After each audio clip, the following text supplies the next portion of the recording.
राधे राधे साଙ୍ଗने मोर ए नुआ mini blog को आपन स्वागत।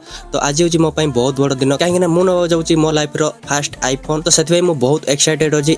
तो लाइफ रे आईफोन गोटे किनिया मोर लाइफ रो बहुत बड़ ड्रीम थिला। तो जो ड्रीम टा आज पूर्ण होगा जाऊँगी से मु बाहर पड़ी पिंटू भाई मोबाइल स्टोर को। तो आप जानते हैं भद्रक रो बाईपास रोड रे पिंटू भाई मोबाइल स्टोर जार ना खुशी मोबाइल जंक्शन। तो सेठारे मु एवं मो सांग पहुंची गलु एवं तांकर जे भी सर्विस मैन रही से आमको वेलकम कले एवं आमको पचारि बुझिले तो को मॉडल आईफोन फाइनल कली आईफोन 15 नवा पई। तो भाई मते आईफोन 15 लो बॉक्स पैक को दे देले एवं अनबॉक्स करिया पई कहले एवं मो आईफोन 15 रो बॉक्स को अनबॉक्स कर देली। देन देखि परथबे ए होची आईफोन 15। तो आमको खुशी मोबाइल जंक्शन तरफरु किछरा गिफ्ट मिलला जाकी गोटे स्पीकर गोटे स्मार्ट वॉच ता सहित गोटे कॉफी मग। तो बहुत इच्छा थिला पिंटू भाई सह देखा करिया पई। तो सेदिन से आसी नथिले एवं तांको पचारि बुझवारो से कहले संध्या को आसीबे किंतु आमे बहुत दूर जाइतिलु सेति फेरी आसिलु। तो बंधु आपन जदी हमर ए मिनी ब्लॉग टी भल लागिछि तो वीडियो लाइक करो शेयर करो।